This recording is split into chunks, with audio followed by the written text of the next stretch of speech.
Hello student, welcome back to my channel. मैं Veer Bahadur Singh. Student, आज हम इस वीडियो में क्लास 12th फिजिक्स का टॉपिक विभव प्रवणता अर्थात पोटेंशियल ग्रेडियंट के बारे में अध्ययन करेंगे। इस वीडियो को शुरू से लास्ट तक देखना है, कॉपी पेन लेकर बैठना है ताकि जो इम्पोर्टेंट स्टेटमेंट है, लाइन है, टॉपिक है, उसको आप अच्छे से नोट कर सकें।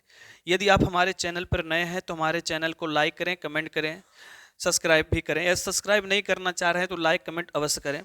चलिए अब हम इस विभव प्रवणता के बारे में समझते हैं। देखिए, पेपर में जब विभव प्रवणता पूछता है ना, तो बच्चे क्या करते हैं, रटा रटाया परिभाषा को लिख के चले जाते हैं, नंबर भी पा जाते हैं। बट क्या है कि हमें नंबर लेना तो एक अलग बात है और परिभाषा लिखना भी एक अलग बात है। बट विभव प्रवणता के बारे में अच्छी प्रकार से गहन अध्ययन करना एक अलग ही बात होती है। तो विभव प्रवणता को समझने से पहले हम बता देना चाहते हैं आपको कि इसके पिछले वीडियो में आपको बताया गया था कि किसी बिंदु आवेश के कारण वैद्युत विभव, किसी बिंदु आवेश के कारण वैद्युत विभव, तो किसी बिंदु आवेश के कारण उत्पन्न वैद्युत विभव का सूत्र क्या होता है, ये आपको जानकारी रखना है। उसका सूत्र होता है 1/4 pi epsilon not into Q upon R. ये जो फार्मूला है ना, ये बिंदु आवेश के कारण, ध्यान दीजिएगा, बिंदु आवेश के कारण उत्पन्न वैद्युत विभव। क्लियर हो गया ना। अब इसी की सहायता लेकर, और चीज ध्यान रहे, विथ साइन मतलब संकेत जो है चिन्ह के सहित होना चाहिए। अब यहाँ पर प्लस का चिन्ह है तो इसका मतलब क्या होगा कि धन आवेश के कारण हुआ है। तो धन आवेश के कारण उत्पन्न वैद्युत विभव, तो V बराबर 1/4 pi epsilon not into Q बटे क्या हो गया, आर हो गया। अब इस विभव प्रवणता को, परिभाषा को समझने से पहले थोड़ा सा मैं इसी की सहायता लेके करना चाहता हूँ। मान लीजिए आपका प्लस क्यू आवेश जो है, इसको हम बोल सकते हैं बिंदु आवेश है, और बिंदु आवेश से ये सीधा जो है इसकी दिशा वैद्युत क्षेत्र की कुछ इधर हो गई, यानी बिंदु आवेश की वैद्युत क्षेत्र की दिशा ये हो गई। ठीक, मान ली बिंदु आवेश से कुछ दूरी पर यहाँ पर एक विभव V1 हो गया। यहाँ से यहाँ तक की दूरी मान लीजिए हम 1 मान लेते हैं। फिर यहाँ से यहाँ तक की दूरी को 2 मान लेते हैं। यहाँ से यहाँ तक की दूरी क्या मान लेते हैं, 3 मान लेते हैं। ठीक, तो इस यहाँ से यहाँ तक की दूरी जो 1 था, इसका विभव कितना है, V1 है। ये 2 दूरी है तो यहाँ पर विभव कितना हो जाएगा, V2 हो जाएगा। यहाँ पर विभव कितना हो जाएगा, V3 हो जाएगा। ठीक, अब इसी चित्र की सहायता से समझिएगा। अब यहाँ पर क्या पता चल रहा है कि जैसे जैसे वैद्युत क्षेत्र की दिशा में चल रहे हैं, ध्यान दीजिएगा, दूरी पर ध्यान दीजिएगा, जैसे जैसे वैद्युत क्षेत्र की पूरी दिशा इधर है, जैसे जैसे वैद्युत क्षेत्र की दिशा में जा रहे हैं, वैसे वैसे विभव का मान क्या हो रहा है, घटता जा रहा है। पहले V1 था, फिर V2, फिर क्या हो गया, V3। ये अभी कैसे स्पष्ट होगा, अब ध्यान दीजिएगा। देखिए, किसी बिंदु आवेश के कारण किसी बिंदु पर उत्पन्न विभव का सूत्र क्या होता है, तो यहाँ पर V1 है तो लिखेंगे यहाँ पर V1 बराबर 1/4 pi epsilon not into Q बटे आर की दूरी कितना है, 1 हो गया। ठीक, फिर ऐसे V2 बराबर 1/4 pi epsilon not into Q upon, इसकी दूरी कितना है V2 का, 2 हो गया। फिर V3 बराबर 1/4 pi epsilon not into Q upon कितना हो गया, 3 हो गया। अब इन तीनों विभव से, V1 का, V2 का और V3 से पता चल रहा है कि यहाँ विभव को, यानी इसको जब हल करेंगे तो यहाँ पर आएगा Q upon 4 pi epsilon not आएगा। V2 बराबर आएगा Q अपान 4 दूना 8 पाई एप्सिलॉन नॉट आएगा। फिर उसके बाद V3 बराबर Q में 1 का गुणा करेंगे तो आएगा Q 1 जा Q अपान 4 3 जा कितना हो जाएगा, 12 हो जाएगा, यानी 12 पाई एप्सिलॉन नॉट हो जाएगा। मतलब कहने का हुआ कि जैसे जैसे वैद्युत क्षेत्र में दिशा, जैसे जैसे वैद्युत क्षेत्र की दिशा में हम जा रहे हैं, जैसे जैसे जा रहे हैं, नहीं दूरी बढ़ रही है कि नहीं बढ़ रही है, तो जैसे जैसे दूरी बढ़ती है तो विभव क्या होती जा रही है, घटती जा रही है। अब यहाँ पर इससे स्पष्ट हो जाएगा, इससे परिभाषा आप निकाल सकते हैं कि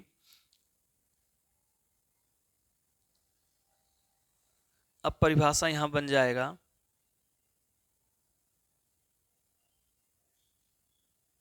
वैद्युत क्षेत्र की दिशा, देखिए वैद्युत क्षेत्र की दिशा में, तो इसकी वैद्युत क्षेत्र की दिशा तो इधर है ना, ये हो गया मनी बिंदु आवेश हो गया, और बिंदु आवेश की वैद्युत क्षेत्र की दिशा इस तरह हो गया। ठीक, तो वैद्युत क्षेत्र की दिशा में देखिए दूरी में परिवर्तन हो रहा है, यहाँ से दूरी 1 था, फिर 2 था, 3 था, तो ये दूरी में परिवर्तन हो रहा है। तो वैद्युत क्षेत्र की दिशा में दूरी परिवर्तन के साथ कह रहा है विभव में भी परिवर्तन हो रहा है, विभव का भी परिवर्तन हो रहा है, V1 V2 और क्या हो रहा है V3 हो रहा है। तो वैद्युत क्षेत्र की दिशा में दूरी परिवर्तन के साथ साथ विभव परिवर्तन के दर को हम क्या कहते हैं, विभव परिवर्तनता कहते हैं। आई होप आपको इस चित्र से सहायता लेकर आप समझ सकते हैं कि विभव की परिवर्तनता क्या होती है। तो पता चल गया ना कि वैद्युत क्षेत्र की दिशा में यानी बिंदुआकार का आवेश था, और वैद्युत क्षेत्र की दिशा ये था। जैसे जैसे दूरी में परिवर्तन हो रहा है उसी प्रकार विभव में क्या हो रहा है, परिवर्तन हो रहा है। बस इसी को हम कह देंगे कि वैद्युत क्षेत्र की दिशा में दूरी परिवर्तन के साथ विभव परिवर्तन की दर को क्या कहते हैं, विभव परिवर्तनता कहते हैं। ठीक, यहाँ तक अब आपको समझ में आ गया है। अब हम क्या करेंगे कि विभव परिवर्तनता के सूत्र के बारे में अध्ययन करेंगे। देखिए विभव परिवर्तनता का सूत्र ज्ञात करने के लिए वही किसी बिंदु आवेश के कारण उत्पन्न वैद्युत विभव की जिस तरह चित्र बना था उसी तरह हम लोग बनाएंगे। ये हो गया आपका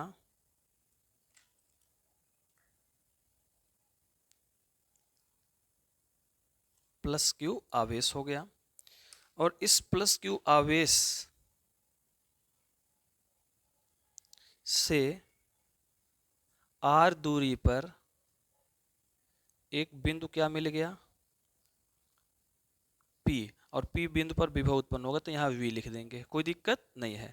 मतलब प्लस क्यू आवेश बिंदु आकार है, आर दूरी से आर दूरी पर विभव V हो गया।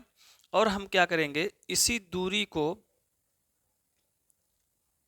थोड़ा सा और आगे बढ़ा देते हैं। ठीक, इस सूक्ष्म दूरी को मान लेते हैं डेल्टा आर। क्या मान लिए, डेल्टा आर। जब डेल्टा आर माने हैं तो यहां पर विभव क्या हो जाएगा आपका, V माइनस डेल्टा V हो जाएगा, है ना। इसको अच्छे से समझिएगा तभी आपको समझ में आएगा। यहाँ पर जो आपका बिंदु आकार का आवेश है, मतलब ये किसी बिंदु पर एक प्लस क्यू आवेश है, प्लस क्यू चार्ज है, और आर दूरी पर विभव V है। ठीक, आर दूरी पर क्या है, विभव V है। तो हम कह रहे हैं कि कुछ और इसको आगे बढ़ा दिया जाए, तो कुछ का मतलब होता है कि थोड़ी सी दूरी, तो थोड़ी सी दूरी को हम क्या दर्शाएंगे, डेल्टा आर। क्या दर्शाएंगे, डेल्टा आर। तो यहाँ पर डेल्टा आर दूरी हो गया। तो जब यहाँ डेल्टा आर दूरी हो गया तो यहाँ पर हमारा जो विभव होगा वो क्या होगा, V माइनस क्या होगा, डेल्टा V होगा। ठीक है, जहाँ पर थोड़ी सी दूरी है तो थोड़ा सा ही तो विभव उत्पन्न होगा। तो हम क्या करते हैं, जो मूल विभव था, जो पहले वाला विभव था, उस विभव में से थोड़े से विभव को क्या करेंगे, घटाएंगे, तो यहाँ का मान विभव निकल जाएगा। ठीक, क्लियर हो गया। अब हम क्या करेंगे, इसको अच्छे से देखिएगा।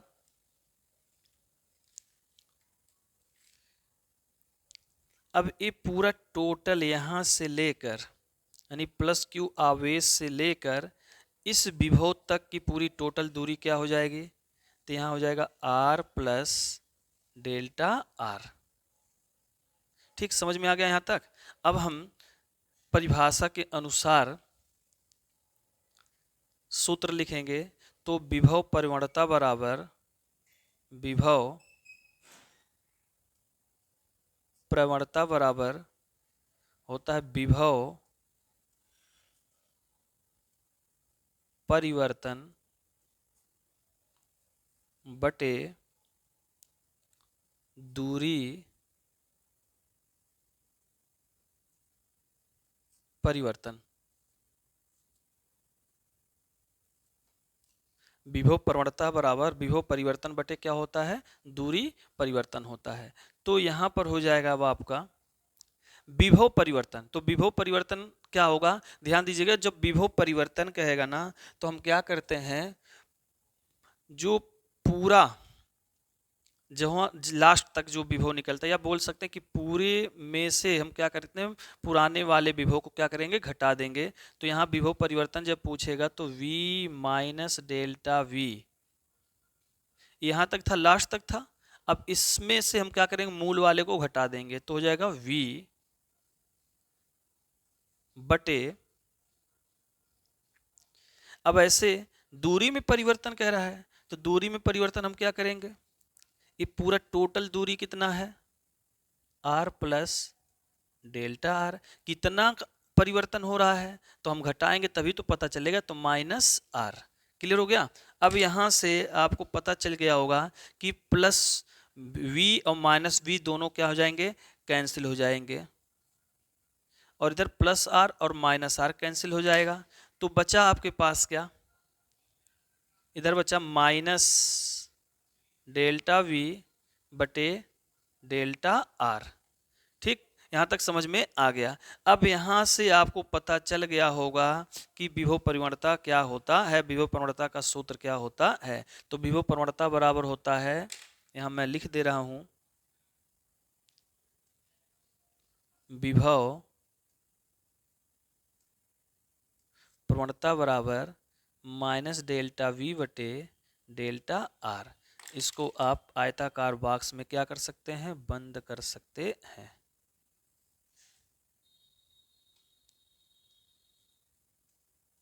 ये हो गया आपका क्या, विभव प्रवणता हो गया।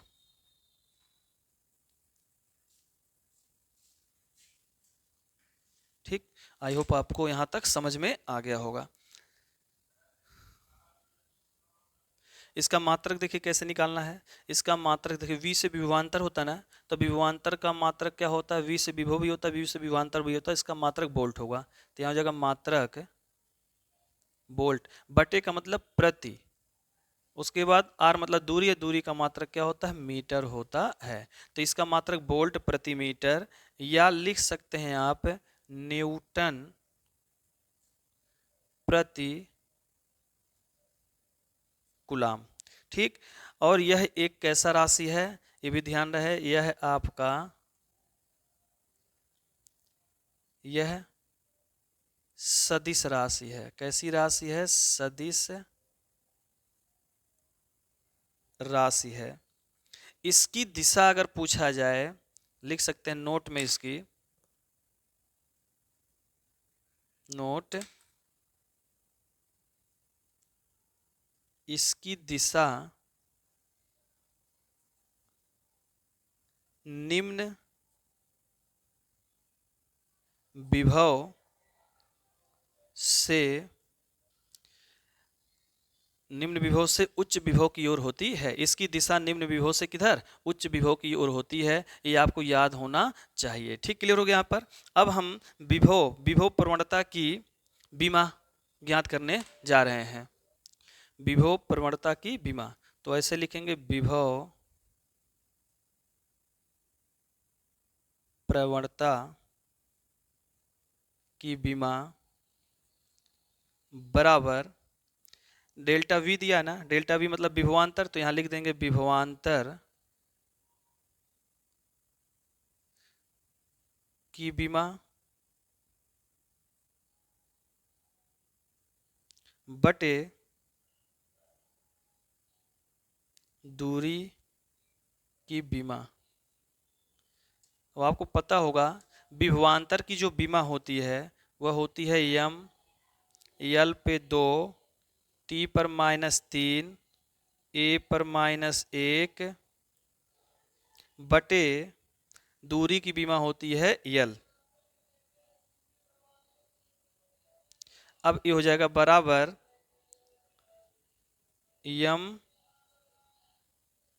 यल ऊपर जाएगा तो -1 हो जाएगा, तो यहां पर बचेगा माइनस, माइनस कर रहे हैं यल, हाँ यल ऊपर जाएगा तो -1 होगा, 2 में से 1 घटेगा तो कितना आएगा 1। तो यहाँ यम पर, यम यल ऊपर 1, टी पर -3 ए पर -1 हो गया ना। अब या इसी को आप ऐसे लिख सकते हैं, बराबर यम यल टी पर -3 ए पर -1। ये हो गया हमारा बीमा। क्या हो गया, बीमा हो गया। तो आपको याद होना चाहिए कि विभव प्रवणता की बीमा क्या होती है, एम एल टी पर -3 ए पर माइनस क्या होता है, 1 होता है। आई होप आपको यहाँ तक समझ में आ गया। तो इस वीडियो में आपको विभव प्रवणता की परिभाषा समझ में आ गया, उसका सामान्य अर्थ भी समझ में आ गया, विभव प्रवणता का सूत्र भी पता चल गया, विभव प्रवणता का मात्रक भी पता चल गया, विभव प्रवणता की बीमा भी पता चल गई। ठीक, अब हम इसी वीडियो में आपको विभव प्रवणता और वैद्युत क्षेत्र के संबंध के बारे में समझाएंगे।